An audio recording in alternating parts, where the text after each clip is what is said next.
All right, so welcome to the first session of Blitzscaling. Right?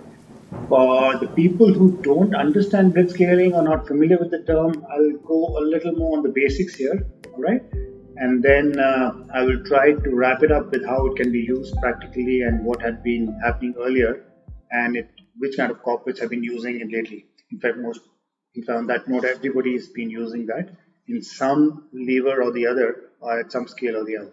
Okay, but there are a couple of them which really took it up at the right level and have kind of exceeded expectations of a lot of their competitors out there. Okay, with that said, so blitzscaling was a term kind of coined by Reid Hoffman. Reid Hoffman, as you would know, is the CEO and was a co-founder for Netflix.com. Right? So this is popularized from there. He's written a book on this, and it basically was how he took from Netflix from a startup zone to where it is right now. Okay, so that's the basics of blitzscaling.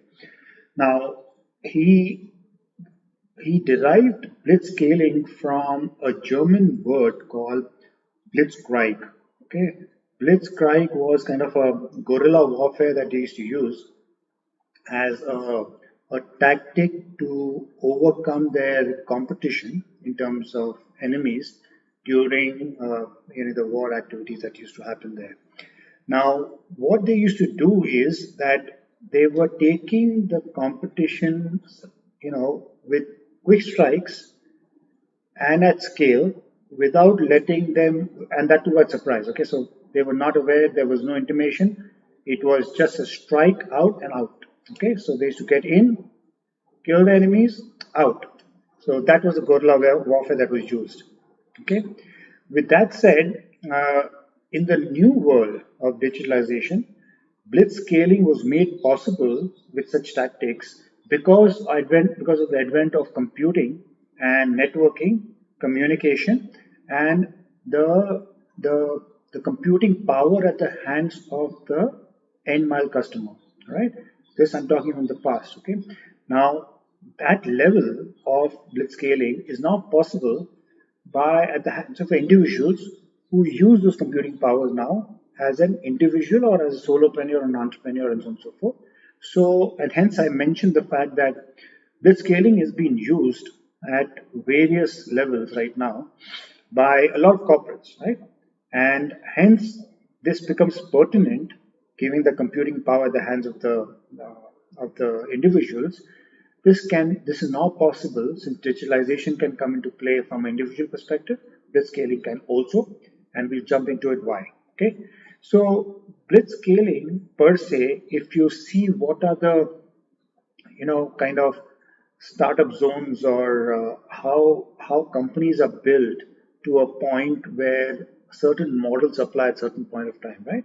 We discussed that a little bit in the RISE 1 and the RISE 2s of the world, right?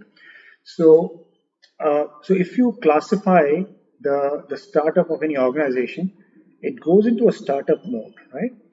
Uh, then they start scaling up, okay, depending on the either the product or the service that they have and the way they've been devising their strategies.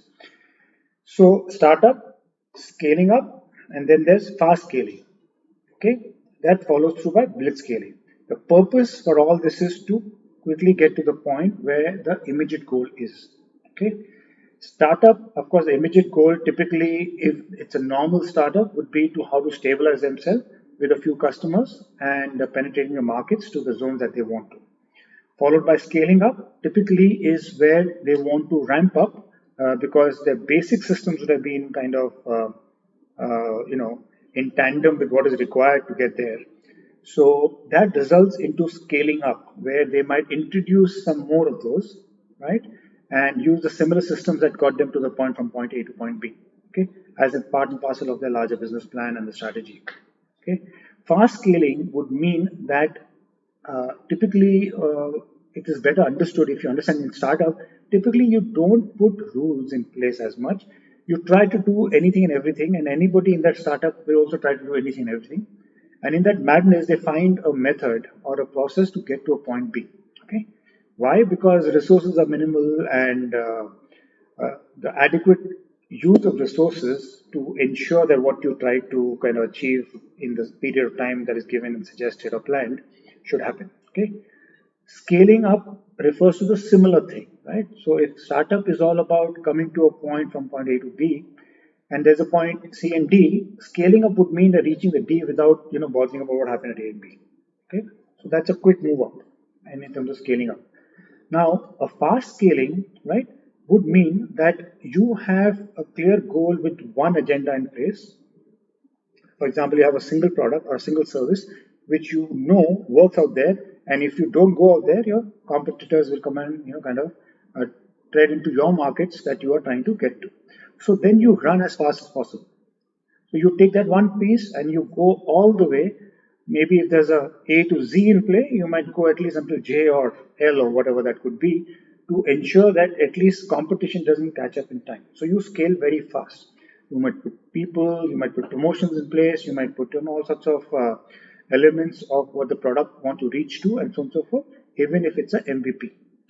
Okay, so that would mean a fast scaling in its most nascent or simplistic stage. Then comes blitzscaling. Blitzscaling would mean you reach A to Z with multitude of products, with multitude of people, so that you go and get into a blue ocean mode.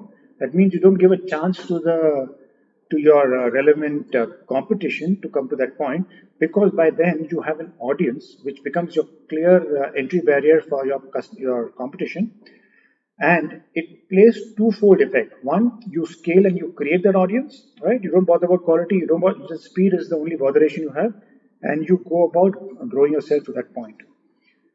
Uh, in the process, when you have your critical mass in place, critical mass would mean your the larger audience that you have, which competition cannot take over with so easily, and they'll take their time to ramp up.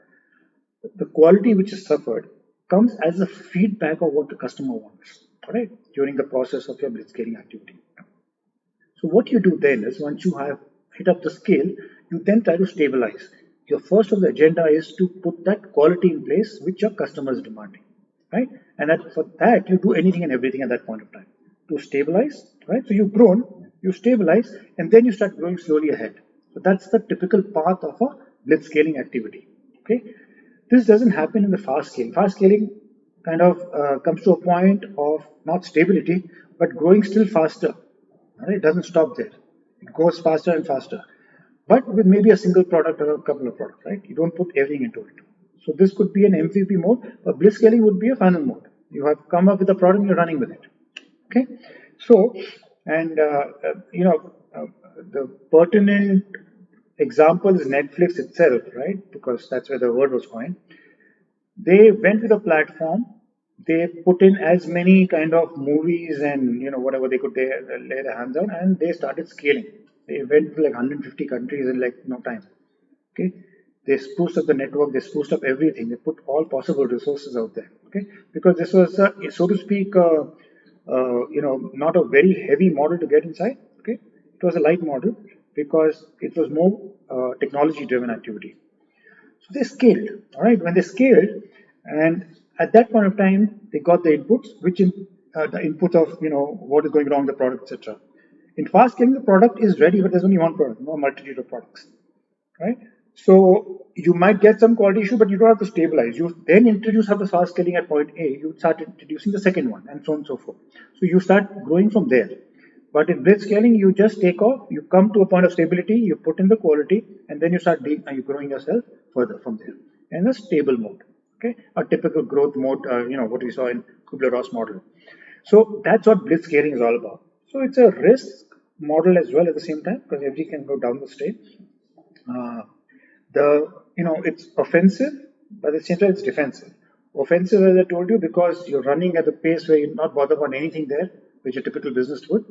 But once you reach up your scale, that's the time when you go about finding out what the customer actually wants in terms of quality improvement, and that becomes a defensive strategy at that point of time. Until you then start going with both the elements of fast growth and the defensive elements of activities. Okay, so that continues. Then there is, as I told you, so basically this thrives on feedback and creating those barriers for the competition to come in. At the same time, the advantages typically pay off with in terms of the potential outcome you get from here. Okay, so that's the most important thing. if the product is relevant from that point of view. Okay, for Netflix it was. Now, as I told you, there's major risk, right? Everything can go down the drain. If customers are withering off because the quality is so poor that they don't even want to, it's difficult for them to continue with them, because when they're scaling, they will really not bother what the customer is really talking about. But if you put those levers in place, you are, so to speak, de-risking yourself and then getting along with your blitzscaling activity. But assuming the feedbacks are taken care of, you might put a mechanism in place to satisfy a customer so that they completely don't wither away from you. Okay. So by the time the competition realizes this and they come in, there is already entry barrier. You're not just improving quality, so the next level of growth starts. So that's how blitzscaling works.